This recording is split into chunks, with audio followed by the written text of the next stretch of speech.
Hi, welcome to the Handy Mom 868. I'm Ruth. If you're new to my channel and have not yet joined the Handy Mom 868 tribe, listen, we welcome you anyway. For those of you who have been with me, I'm glad to see you guys again. Today's video is going to be about my long-awaited pantry organization. But I'm going to do the pantry organization with a difference. At the end of this video, I'll tell you exactly how organizing my pantry was able to help me save some much needed coins. Yeah, we know we bought the coins. So stay tuned, and if you have any questions along the way, don't be afraid to leave me a comment in the comment section.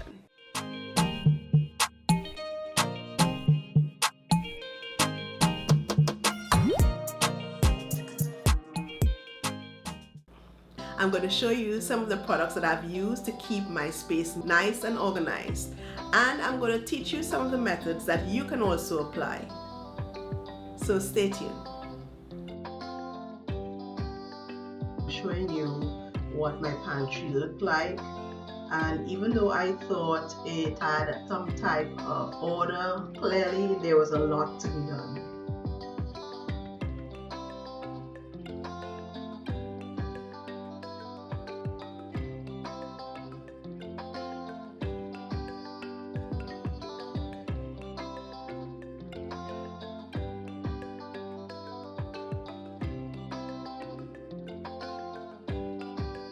When you start your organization project, keep in mind that you're working with the space that you have. Not everyone will have a walk-in pantry like I do.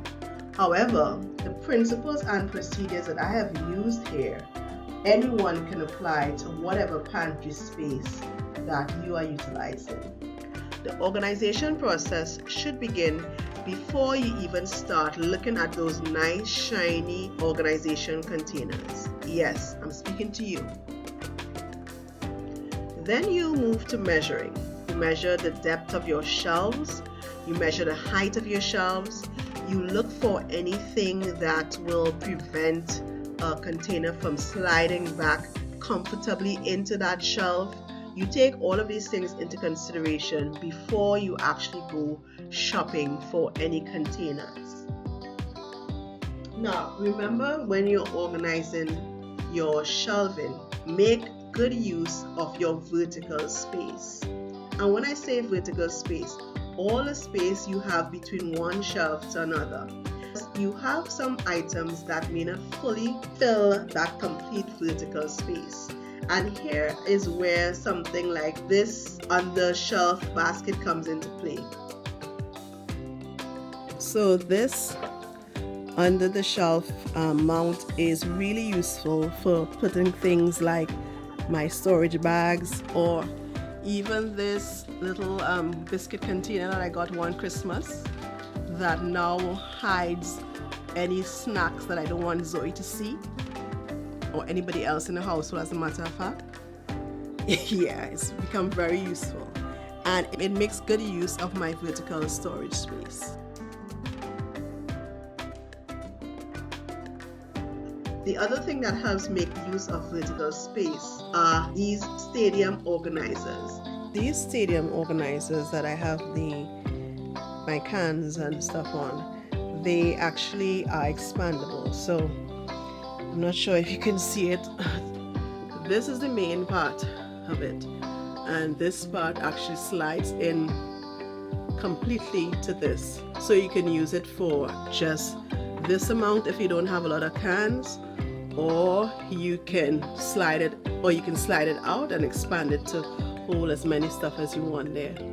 Now you have to be very careful with these because not all of these type of organizers can hold your tins. For instance, I have some pretty broad tins like the ones that holding the corn, and sometimes they can barely fit on the organizer, and you actually have to put them to the front because, you know, if you put them to the back, they're going to take up space that you actually need. So keep that in mind when you're looking for these stadium organizers, and make sure you check to see what is the measurement. Measure your tins and see that they can hold. The other point is some of them are marketed for tins and they can only hold like spice jars, so they're very narrow, and those are the ones that come especially with a lip. Now the one that I've used for my cans and bottles, they have this lip. If your tins are like the one that I showed you, they won't be able to fit in that space there, so be very careful when ordering your stadium organizers. These are so useful because they allow you to see the items that are to the back of the shelf without you having to kind of topple everything over to the front.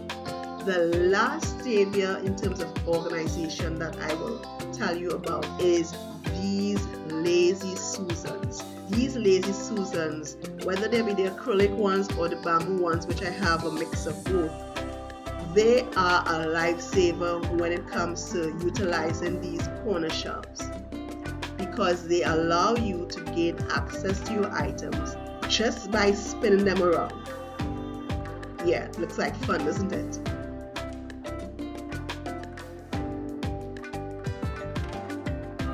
These cute little baskets I got from IKEA. They really allow, ventilation between my onions and garlic. One of the things I want you to remember is that if you store your garlic and onions in your pantry like me, don't ever store them close to your potatoes. My potatoes are on the other shelf, on the other side of the pantry, in any other corner of the pantry, because what happens is that the chemicals that are released from your onions cause your potatoes to sprout. So try to separate them as far as possible. This holds my batteries. I found this case actually at one of those variety stores, and I found it was so cool. I bought it and I really didn't intend to put batteries in it. My intention was to put my screws, because I have so many screws from so many different projects, and I just wanted to sort them out so that when I need screws for a project I had them. But I found something else to use, some other containers, which I can show you all at another time when I go through my tool storage. This holder actually keeps different sizes of batteries. So I try to store or stock the most commonly used batteries. I usually get the AA and the AAA in bulk from PriceSmart, and whenever I need one for a toy or for some gadget, I can just pull them out. The next step will then be to categorize the stuff that you have. In my pantry, for instance, I have a dedicated area for breakfast supplies. So stuff like oats and grains and granola and hot tea and chocolate has their own designated space. Based on the items that I use for that particular category, I know how to shop for my containers. What types of containers will suit me best. So now that we've found the products we want to use and we've ordered them or bought them directly from the store, we follow our organization process, which basically starts the same with any organization process, and that is to clear and edit. Clearing the space helps you actually visualize what your space without anything in it looks like. The editing process basically takes place with 3 categories, which are things that to be disposed of, such as expired items, things that you probably want to donate, and the things you actually want to keep, which are the things that you're going to put into the necessary categories, which we spoke about earlier. This makes it easier when you're decanting your items from the packaging into your nice new containers. Now, please wash your containers before you use them. I've seen some people do some organization videos, and straight from the store they use the containers to put their food from the pantry. Yeah, that's nasty. As we're on the topic of cleaning, clean your pantry thoroughly from top to bottom. After the cleaning process, we then begin to decant our food or remove the food from the packaging and place them into the containers. Now, don't be concerned too much if all your stuff don't fit into the containers that you bought. That is where our backstock storage comes in. We have my backstock containers. My backstock containers pretty much hold like extra granola, extra rice, extra pasta, extra peas and tea, and this side will have some other snacks that I have. So my backstock container is, it's pretty small compared to, some others, but I know it may seem like a lot. For me, I know what's in them. If you have a backstock that is more elaborate than this, then what I suggest is that you create a legend and stick it on the inside of your pantry on the wall, which will make things easier for you. That is the area that you would go to before you make a trip to the grocery, just to ensure that you have items that you can use before you purchase more items. Now, the fun part of this whole thing is where labeling is concerned. I have done a labeling video, which I'll include a link to above. And we're going to talk about several different types of labels that we use to keep your space nice and organized. That video will actually help you to figure out what type of labeling system you would prefer to use in your organization. I have no issues with having mixed label systems, and I'll tell you why. There are some labels that work better for certain products than others. For instance, in my snack area, I will prefer to use the chalkboard labels because I can erase it if I decide that I don't want that particular type of snack to fill those containers. Or I could just use a pre-printed label called snacks, and I can put any snack I want it to. So the decision is all yours. What suits you is a label that you can easily recognize, or anybody else in your household can easily recognize what is in that particular container. And it also gives, a level of sophistication to your whole organization project. Take your time, but don't spend too much time thinking that your labels have to be all one particular type to be able to get that Pinterest-looking pantry organization thing going. Because even on Pinterest, they don't use the same labels for everything.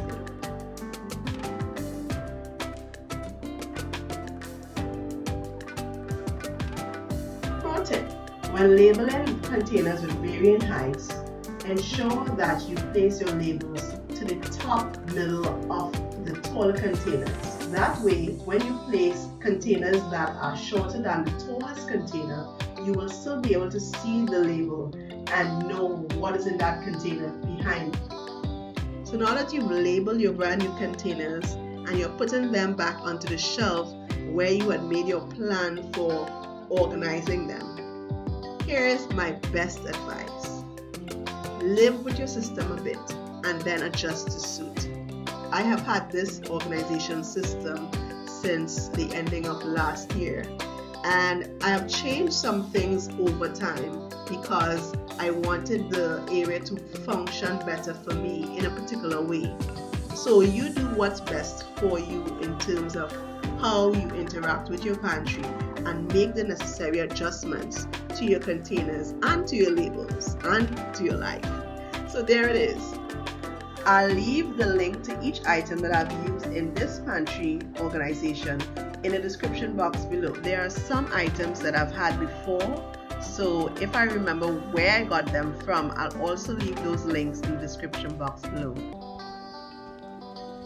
So this is where my battery storage is, and on my top shelf has things like my emergency supplies, bulbs, candles, matches, some plant supplies for my herb garden, which I have now gotten back into, some items that I don't use as often, and then the shelf right after that would be my snack storage. This is Zoe's favorite shelf. She always wants Oreos and fish.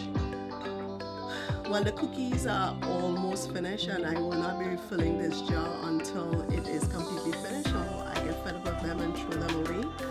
My nut section, although this says honey roasted and it has Fruit Loops in it, but this is my snack section here. And then we have a mix of snacks and crackers, chips. Then we go to my peas and beans, my pasta, and then my drinks section. Right after that, on the side is my baking section. So it'll have everything to do with flour and baking and stuff. Then it will gradually merge into my cooking section. So you'll see all my bitters and essence and so forth on my tray. And then that will go into my rice and other section, my condiments and my hot drinks or hot beverages, oats, Zoe's juice boxes, more oats, granola, and our cereal section.